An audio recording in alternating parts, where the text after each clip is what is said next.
Assalamualaikum warahmatullahi wabarakatuh. Selamat siang.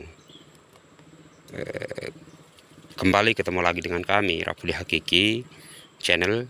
Kali ini kita akan membahas bagaimana ketika kita akan membuatkan batang kopi di kebun kita itu selalu stabil di setiap tahunnya. Dengan cara seperti apa? Ini banyak tahapan yang harus kita lalui, banyak teori yang harus kita terapkan, bermacam-macam teori yang kita harus ketahui di dalam bertani kopi.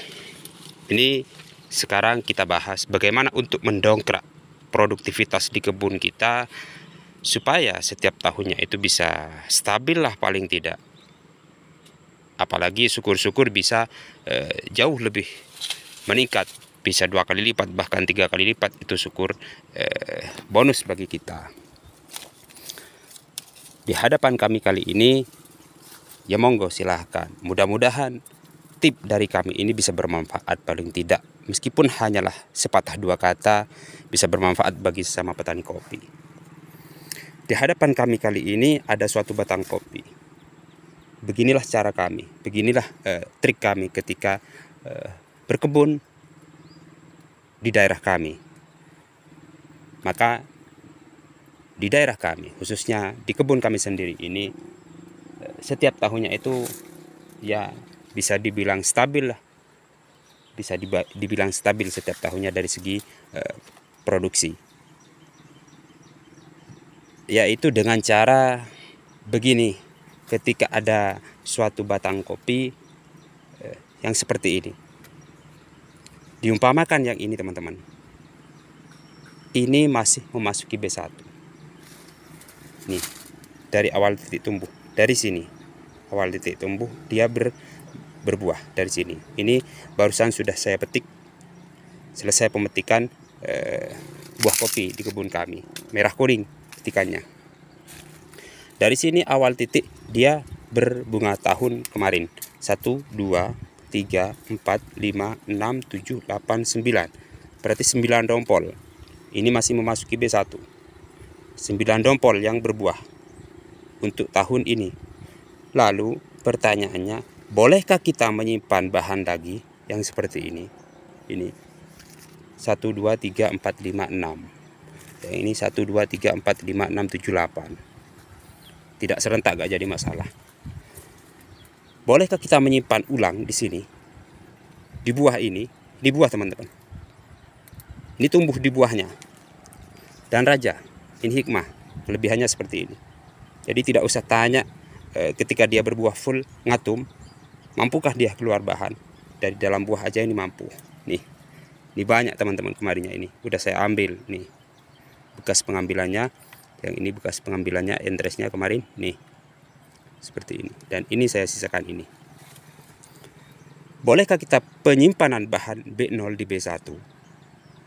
Ini banyak teori yang kita terapkan, banyak ilmu yang diserap teman-teman, banyak yang beranggapan bahwasanya penyimpanan bahan B0 di B1 ini tidak boleh. Silahkan diikuti menurut kemauan jenengan masing-masing. Kalau menurut saya pribadi, seperti inilah kami ketika melakukan perawatan kopi, ketika melakukan penyimpanan bahan, baik itu B0 itu kita simpan di B2 maupun di B1. Kalau kami pribadi tidak ada istilah penyimpanan bahan itu harus di B2, tidak. Ini penyimpanan bahan pada awal ini di kisaran bulan 11, maka yang terjadi yang berbuah itu 1, 2, 3, 4, 5, 6, 7, 8, 9. 9 dompol untuk asnya, lain siripnya, kanan kiri. Kemarinnya ini sudah sisa-sisa yang kita petik, sudah sisa-sisanya seperti ini, 9 dompol ke depan. Maka untuk bahan lanjutannya seperti ini. Nah, untuk bahan lanjutannya ini hanyalah toleransi teman-teman, hanyalah toleransi. Ya kita bisa buang, bisa kita simpan, tergantung kemauan kita. Kalau sekiranya ini masih ruangnya bagus, bisa berproduksi secara optimal, secara maksimal, ya kita simpan. Kalau mau kita buang, sebelumnya kita simpan terlebih dahulu B0 untuk menggantikan ini.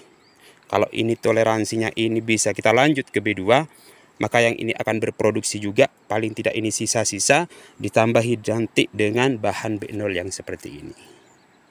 Ini hanyalah penopang. Hanyalah penopang untuk bahan B2-nya nanti. Ketika ini memasuki B2, masih berbuah, yang ini akan memasuki B1 yang kita simpan.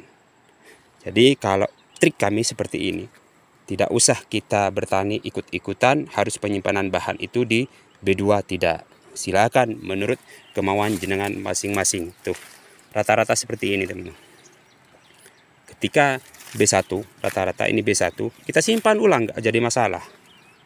Yang penting kita tahu caranya, yang penting kita tahu trik-triknya, gimana bahan ini supaya tidak mengalami tumpang tindih, itu aja. Selebihnya itu sudah tergantung dari skill kita, tergantung dari pengalaman kita bertani. Ayo, monggo silakan bagi teman-teman yang ingin melakukan penyimpanan bahan, baik itu di B1 maupun di B2, silahkan, nggak jadi masalah. Umpamakan kita bisa buat ngagung seperti ini, anggaplah ini ngagung 10 dompol dari as, dari awal titik pembuahan 10 dompol untuk asnya, ditambah sirip kanan kiri. Kalau bisa ini kita dibuat ngagung untuk satu tahun ini, mengapa kita harus menunggu untuk tahun berikutnya? Kalau prinsip kami seperti itu. Jadi kalau bisa dibuat ngagung setiap tahun, ya dibuat ngagung lah setiap tahun, gak jadi masalah. Tidak usah nunggu DB2 nanti, tidak usah. Ya kalau B2-nya nanti itu cuacanya mendukung. Kalau pas tidak mendukung, kita yang rugi. Kalau masih bisa dibuat ngagung setiap tahunnya, maka kita diusahakan setiap tahun itu bisa stabil, apalagi bisa berbuah dengan meningkat, kira-kira seperti itu. Nih, ini contoh lagi. Ini masih memasuki B1 juga teman-teman. Masih B1 ini. Kita buat ngagung aja B1, gak jadi masalah. Nih, kita simpan bahan-bahannya lagi, gak jadi masalah. Allah lebih. Nih dari awal titik pembuahan ini udah petik, ini udah petik, ini udah petik. Berapa dompol yang berbuah tuh? 2, 3, 4, 5, 6, 7, 8, 9, 10, 11. Sampai asnya ini 11 dompol. Ditambah sirip kanan kiri. Lalu kita simpan ulang. Nih channelnya. Kita simpan ulang, nggak jadi masalah. Untuk mendongkrak ini, karena ini hanyalah toleransi, sedangkan yang ini penopang nantinya. Itu cuman berbuah beberapa dompol lagi nanti ke depan, maka bisa kita topang dengan bahan B0 yang akan memasuki B1 nanti untuk tahun berikutnya. Sekian dari kami, kurang lebihnya saya mohon maaf. Sekali lagi jangan lupa like, komen, dan subscribe bagi channel kami. Sekian, assalamualaikum warahmatullahi wabarakatuh.